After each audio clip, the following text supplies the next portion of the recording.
Salut. Ça va? Oui. Good. Madame Tawad. Aussi. Alors, mon nom est René Leblanc, natif du 17 novembre 1944, ce qui veut dire que j'ai 80 ans presque de témoignage à faire. Soyez-vous, on va rester jusqu'à 2h30, 3h. Né d'une famille de 7 enfants, j'excuse, de 6 enfants, dont une fille est décédée à 16 mois d'une maladie très, très grave, dont on ne savait pas à l'époque quelle maladie était. Alors, j'ai demeuré avec deux filles et trois garçons, dont j'étais le bébé de la famille.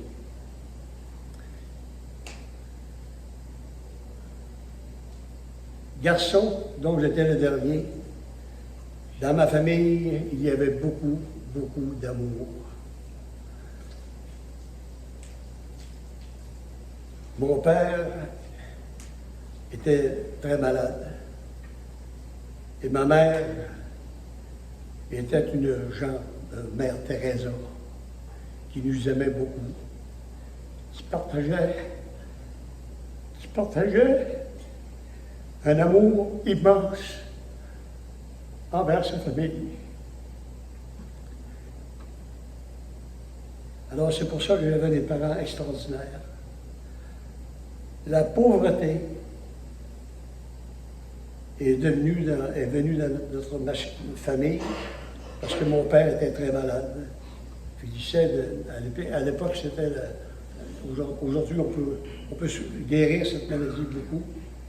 Puis il était obligé de se faire soigner, alors il ne pouvait pas travailler beaucoup.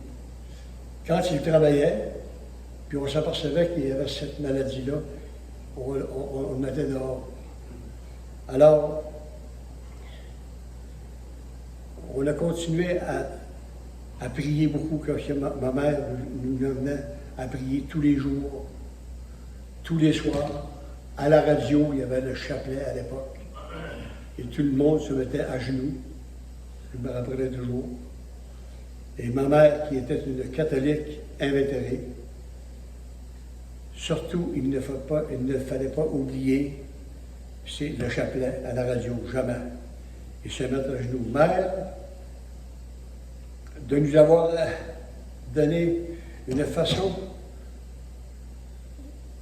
d'aimer et prier.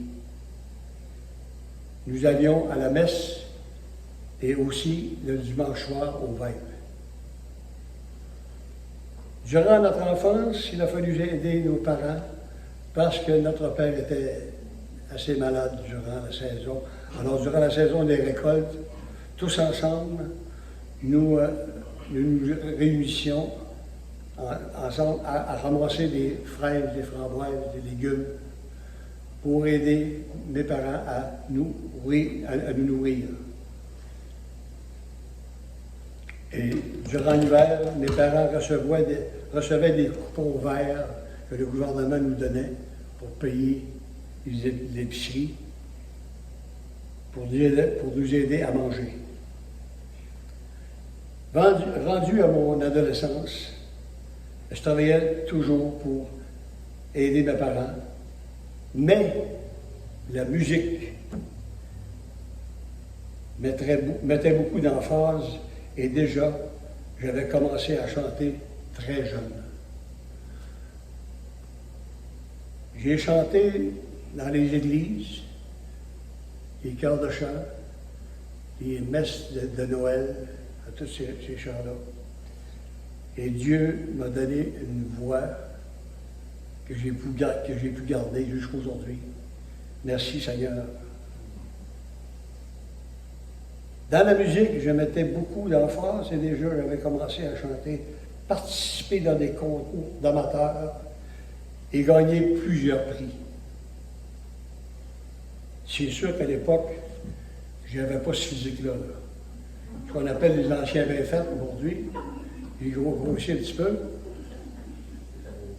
Alors, il était très important dans ces moments-là de chanter, puis d'être style, bien habillé. Et j'ai commencé à participer à tous ces concours d'amateurs, plusieurs prix. J'ai pensé en faire mon métier. Vers l'âge de 13-14 ans, j'ai pris ma première brosse. J'ai commencé à boire. Pourtant, je n'avais pas des parents qui nous incitaient à boire de cette façon. J'ai commencé à fumer aussi. Et j'ai pas arrêté pour très longtemps. Alors j'ai commencé ma vie d'adulte vers l'âge de 16 ans, en me produisant dans les bars et les hôtels, car Dieu m'avait donné ce talent de chanter partout.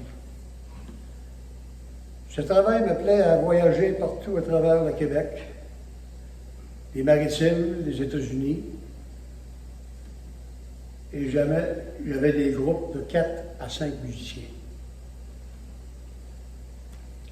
À 17 ans, j'ai rencontré une fille dans un bar à Matane, en Gaspésie, en 1963. Et avec elle, nous sommes allés à l'hôtel, et elle a tombé enceinte, et nous nous sommes mariés obligés. Suite à ce mariage, nous avons eu 3 enfants que je n'ai pratiquement pas connus parce que nous avons divorcé en 1966 et avons perdu tout contact avec ces gens-là.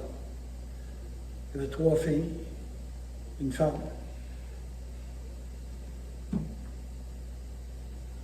Et c'est quasi incroyable que je puisse avoir fait une chose semblable. J'ai continué à chanter partout.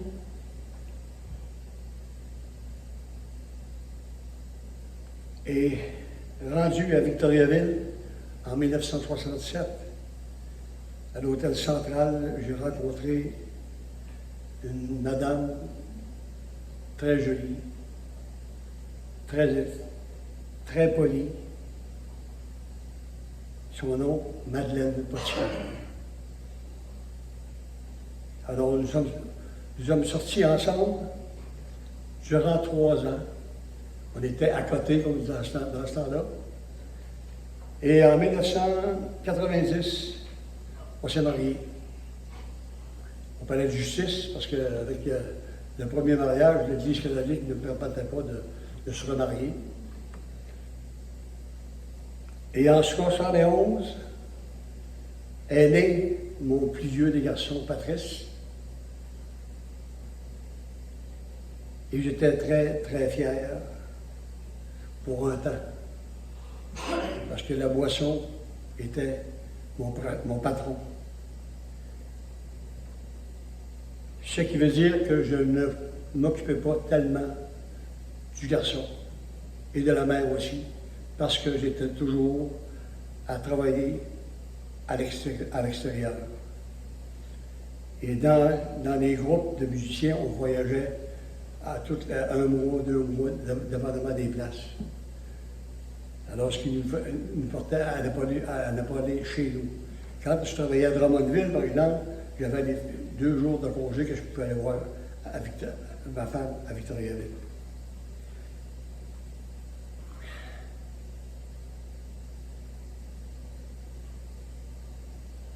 J'ai continué à voyager, et à voyager, et à voyager.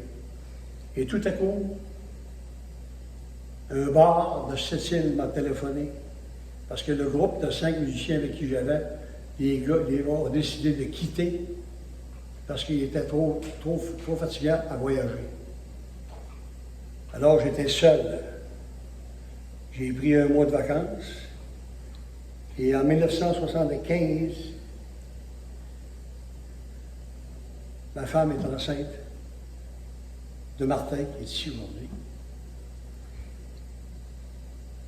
J'ai signé un contrat avec un bar pour une période d'à peu près 5 ans, dans le même piano-bar.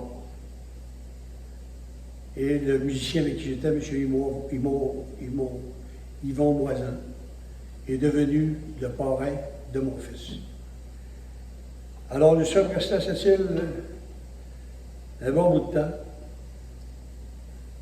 Et encore là, je négligeais mes enfants. Pour moi, la musique était toujours prioritaire. La boisson, les bars, les filles, les femmes, que je trichais ma femme énormément. Et mes enfants, parmi ça, étaient obligés de voir un père inconscient. Je buvais beaucoup et fumais la cigarette en quantité industrielle. Le péché m'obéissait en ce moment le plus que jamais, mais je ne cherchais pas encore à Dieu.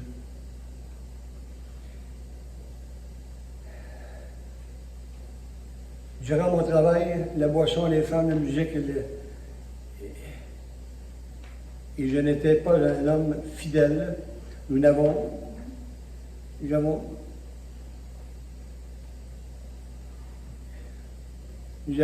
trouvé de déménager à Québec quelque temps pour retourner à Victoriaville. Je n'ai pas été le père que j'aurais dû être. Ma femme Mado, qui était une femme exemplaire, fut trahie par un homme, René, qui cherchait à faire plaisir. Alors, j'ai quitté Mado et mes 2 garçons. En 1986, j'ai quitté ma femme et j'ai rencontré une autre femme à Sept-Îles. Avec elle, j'ai resté 4 ans. Et mon garçon, Martin, qui était venu faire un tour voir son père, m'avait demandé de ne pas rencontrer cette femme-là. Et moi, le fanfaron, a eu l'audace de lui présenter cette femme-là. Et je veux aujourd'hui lui demander pardon de cette trahison. Faire plaisir alors, j'ai quitté Mado avec les 2 garçons. J'ai quitté la musique et j'ai commencé un commerce de vêtements, 3 boutiques. Et comme j'étais un buveur, un menteur, un sacreur, un gars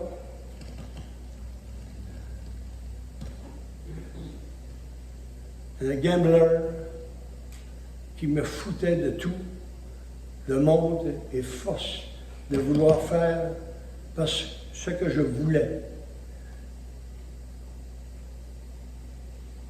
Je dépensais tout l'argent dans les machines à sous, la boisson. J'ai fini par une faillite totale.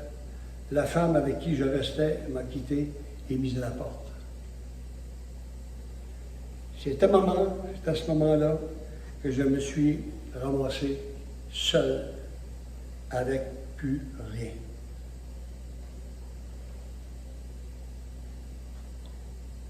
J'ai projeté la première fois de me suicider avant de quitter la madame.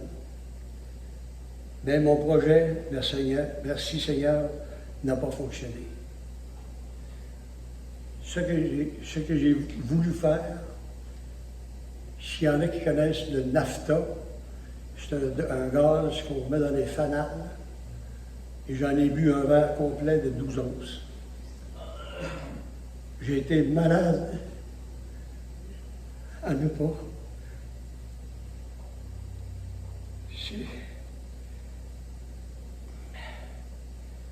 Mais, gloire à Dieu, j'ai passé à travers.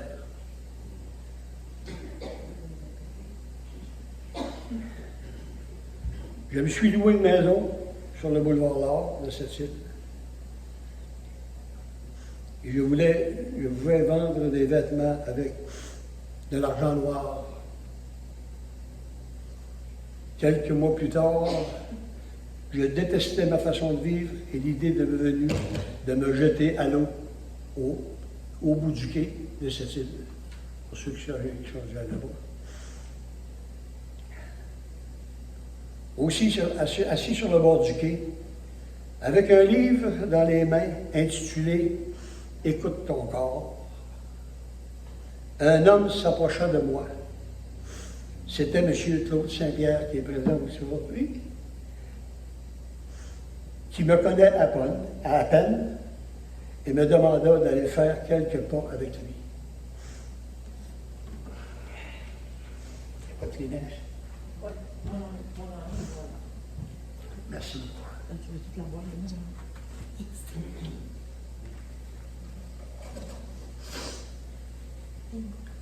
Lors de cette marche, il commença à me parler de Jésus. Il m'expliqua combien Dieu est bon. Il m'explique le plan du salut et m'offre d'accepter Jésus comme mon sauveur dans mon cœur. Le soir même, dans ma chambre, j'ai demandé à Dieu de venir dans mon cœur, car j'étais devenu sans ressources. À ce moment, j'ai arrêté, quand j'ai fait ma prière, j'ai arrêté de sacrer et injurier tout le monde. J'étais un vrai démon. Et merci, merci Seigneur. Quand j'ai réalisé que je changeais de cette façon rapide, j'avais une paix à mon cœur incroyable.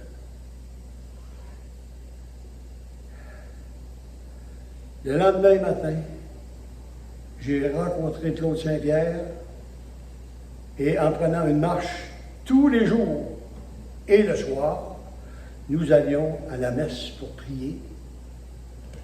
Le matin, j'allais chez Claude pour prier avec sa femme André et une amie, Joanne Chen.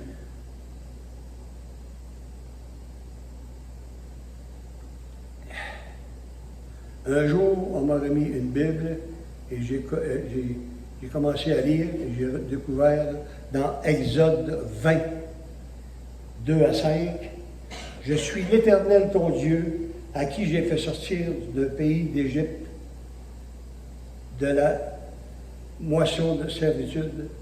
Tu n'auras pas de Dieu devant ma face, et tu ne te feras point d'image taillée, ni de représentation quelconque de qui sont en haut dans les cieux, et qui sont là-bas sur la terre, et qui sont dans les eaux plus bas que la terre. Tu ne te prosterneras point devant elle, et tu ne te serviras point, car moi, l'Éternel, je suis un Dieu jaloux. Je suis, suite à ces paroles, j'ai contacté le curé pour qu'il m'explique pourquoi j'avais à prier devant ces images et ces statues. Dans la Bible, il est écrit noir sur blanc qu'on ne doit pas faire ces choses-là. Il m'a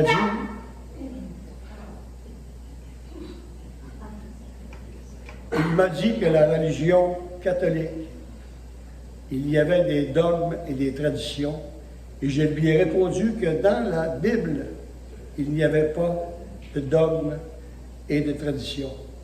Alors, j'ai quitté l'Église catholique. J'ai parlé à Claude Saint-Pierre, qui est devenu mon mentor, et je lui ai demandé de me présenter un pasteur. Ce pasteur, vous l'avez sûrement connu, est encore en vie aussi. Il était supposé devenir, mais il avait d'autres obligations. Michel Habib, de cette île.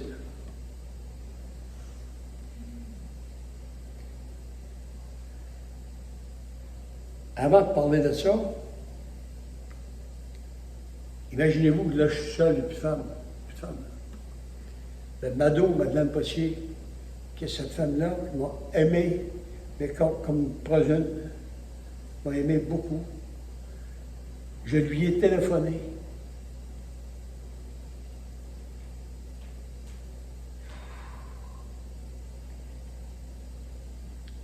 Parce qu'on était toujours des amis quand même. On a toujours resté en bonne relation, peu importe ce qui est arrivé. J'ai dit, Mado, je t'appelle pour te dire que j'ai commencé à prier. Et croyez-le ou non, Madeleine elle-même m'a dit, René Leblanc qui prie. Elle tombait de sa chaise. J'ai dit, si tu veux, on pourrait revenir ensemble. On pourrait prier ensemble. Là, mon jeune, qui était assez jeune, est remonté avec sa mère à cette île. Et là, elle a rencontré Claude Saint-Pierre. Et elle a commencé elle aussi à prier, à lire la Bible. Et tous les matins, on se réunissait chez Claude. On allait prier ensemble avec sa femme André. Quel beau moment! Quel beau moment qu'on avait. Claude Saint-Pierre et moi sommes devenus plus que des frères, plus que de grands amis. Nous sommes venus ensemble des enfants de Dieu.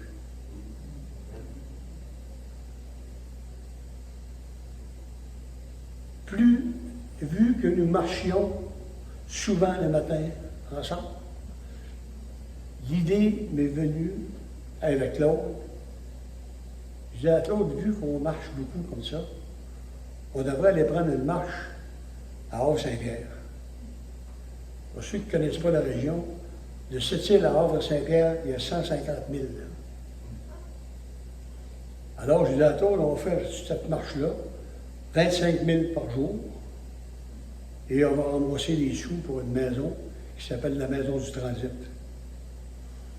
Alors, avec un commanditaire, on a eu le plaisir à M. Hamel, si je me rappelle son nom, M. Hamel qui nous a prêté un Winnebago. AW nous a fourni des vêtements, les sports nous ont payé des chaussures, l'épicerie, de la bouffe, en tout cas. Il y avait un ami Jacques, qui était le chauffeur du Winnebago. Alors, on est parti de Havre-Saint-Pierre le matin du 15 octobre. Puis on est parti pour 25 000 de marche, ce qui nous donnait 4h30 le matin et 4h30 l'après-midi pour faire la distance de 25 exact. Mais quand on est parti de l'église de Havre-Saint-Pierre, il y avait une tempête de sable et de vent incroyable. Puis on a décliné, on voulait arrêter d'arrêter, puis on a continué, j'ai dit, ça va faire, on se rend au bout. Puis on a pogné des tempêtes de neige, des tempêtes de glaire, de la grêle, mais nous avons réussi l'exploit. Et ça, grâce à Dieu, parce que tout en marchant, on avait le plaisir de prier toujours, et toujours. Et un journaliste est venu nous voir durant notre marche. Et puis, il y a une anecdote qui s'est présentée à M. Saint-Pierre.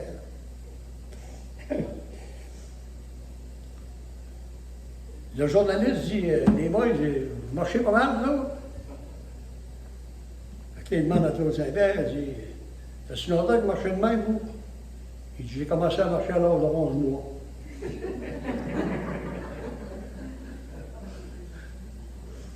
Alors, on a continué à faire la marche jusqu'au dimanche là-bas à Sept-Îles. Et on a été accueillis d'une façon extraordinaire. Et on avait remboursé la somme de 4 800 $ pour une bonne cause, la Maison du Transit.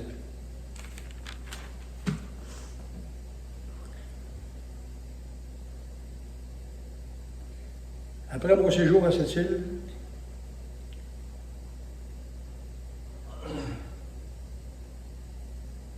Nadeau a quitté cette île pour une raison que je ne connais pas. Et le seul qui est au courant de cette histoire, c'est Claude Saint-Pierre. Un secret bien gardé de ma femme et lui. Alors, il a toujours respecté ça. Et ma femme est décédée. On n'a jamais su pourquoi. Alors, on est parti, on est resté à Québec. Et mon garçon et mon autre garçon, Patrice, on a décidé de partir à un restaurant, pas loin de Saint-Anne-de-Beaupré. J'appelais les petits lutins. Et le patron qui appartenait à ce commerce m'a vraiment été pas sincère du tout. Ce qui veut dire que les 6 mois que nous sommes allés là, j'ai mangé 15 000 piastres. Une chance que ma soeur était là pour m'aider, parce que ma soeur avait gagné 1 million à la loterie. Alors, elle m'a donné un coup de main pour repartir. J'ai parti dans la viande, les fruits de mer, un commerce qui m'a aidé beaucoup. À voyager encore, je voyage bien. J'étais avec Madeleine. Et comme d'habitude, on s'est encore quitté. Je dis souvent en joke, on a divorcé de 25 fois.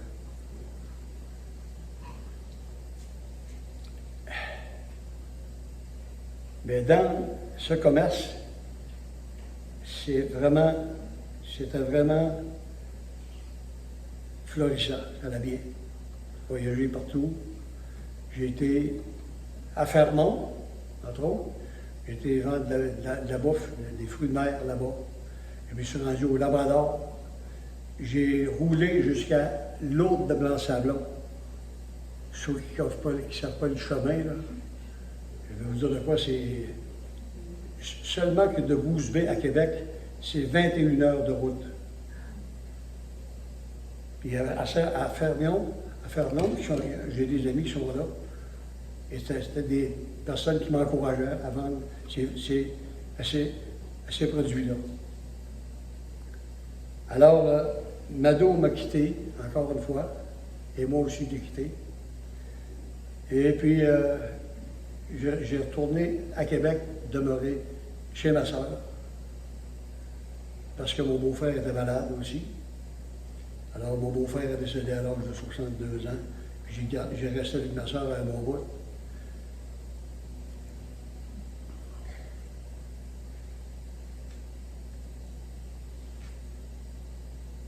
Et, croyez-le ou non, j'avais une voiture flambant neuve que ma soeur m'avait aidé à acheter.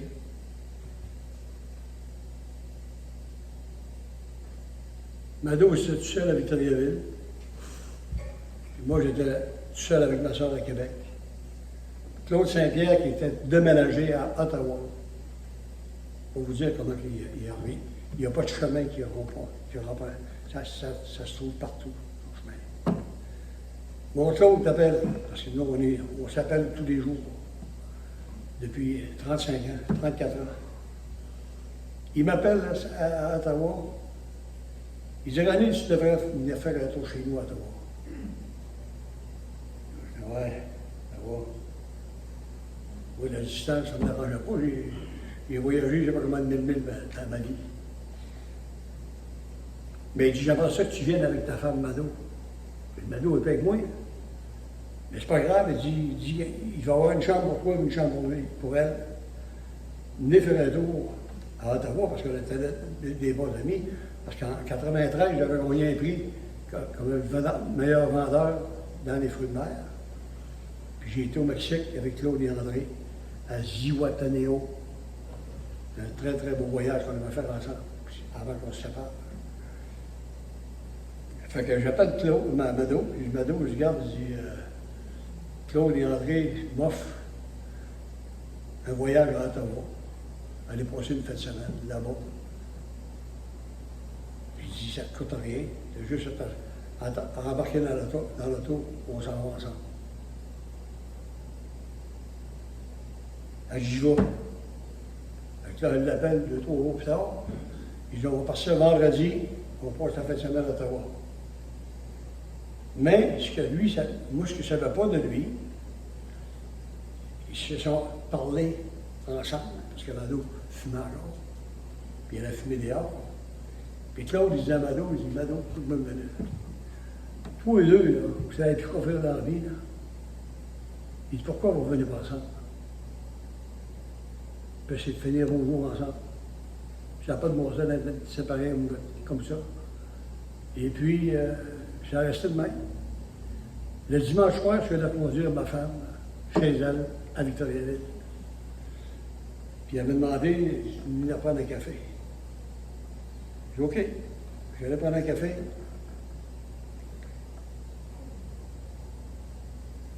On a discuté ensemble sur ça. Elle dit, sais-tu que Claude m'a parlé? Puis j'aimerais ça qu'on revienne ensemble. Puis je dis, regarde, je vais y penser, là, puis je vais te rappeler. Puis 15 jours plus tard, les Jeux de fête. J'ai reparti pour Victoriaville. J'ai resté avec ma femme jusqu'à sa mort. Ça va faire 6 ans à l'été. Et je veux aussi dire à mon fils que pour moi, ça a été un poteau qui m'a redonné le goût de vivre parce qu'il était proche de sa mère. Puis j'étais proche de lui aussi. Aujourd'hui, je suis un homme libre. Et ça, maintenant que je suis retraité et demeure avec mon garçon, Martin, je rends grâce à Dieu car je suis près de mes 80 ans. Je reste lucide et à son service. Je garde dans mon cœur un grand amour pour le Seigneur, amour pour ceux qui m'entourent et pour les frères et sœurs de l'Église. Je rends grâce à Dieu pour l'Église, la Bible parle, et pour mon pasteur Sylvain Albert, qui m'a toujours accueilli très chaleureusement. Merci au pasteur, frères et sœurs. Merci par amour envers moi. Si quelqu'un est en Christ, il est une nouvelle créature. Les choses anciennes sont passées. Voici toutes choses sont venues nouvelles. Merci Hélène. Pour finir, Dieu m'a aidé à composer cette chanson et prière, Gloire à toi. Mais avant,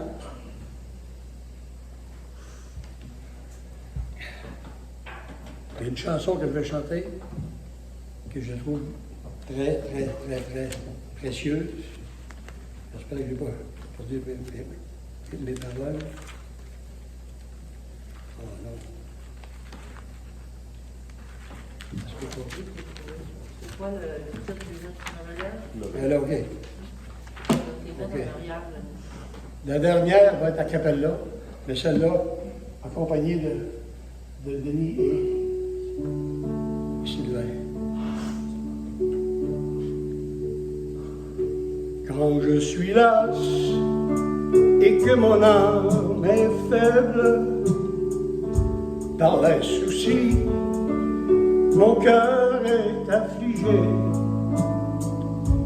Je reste là, j'attends le silence. juste que tu viennes, oui que tu viennes à mes côtés. Tu me relèves, je trouve la lumière. Tu me relèves, je marche sur les mers. Je suis fort, je porte sur tes épaules. Tu me relèves, et grâce à toi, je vis.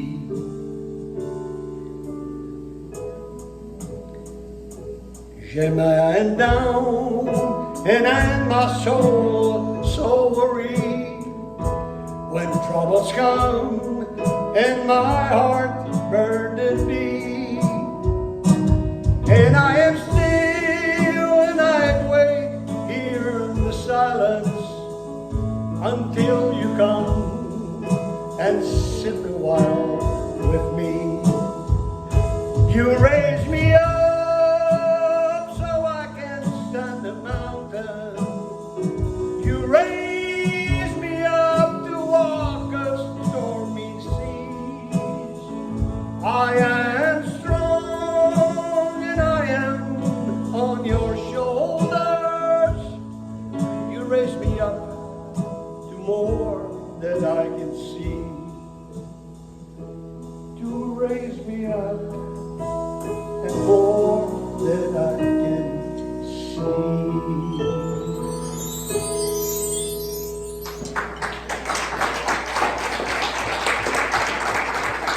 La dernière chanson est une composition que j'ai faite dans mon camion sur le chemin du Labrador. Vous savez, quand Dieu nous éclaire, on n'a même pas besoin de chercher les mots, ça vient tout seul. Et j'ai intitulé cette chanson « Gloire à toi ». Ça va comme ceci à cappella. Gloire à toi, Seigneur Jésus, gloire à toi. Gloire à toi, Seigneur Jésus, gloire à toi. Tu as su me montrer que j'étais dans le péché, et avec ton grand amour, tu as su me pardonner. Merci Seigneur Jésus, merci Seigneur Jésus, pour ce si grand salut. Chante avec moi là. Gloire à toi, Seigneur Jésus, gloire à toi. Gloire à toi, Seigneur Jésus, gloire à toi. Tu as su me montrer que j'étais dans le péché, et avec ton grand amour, tu as su me pardonner. Merci Seigneur Jésus, merci Seigneur Jésus, pour ce si grand salut. Amen.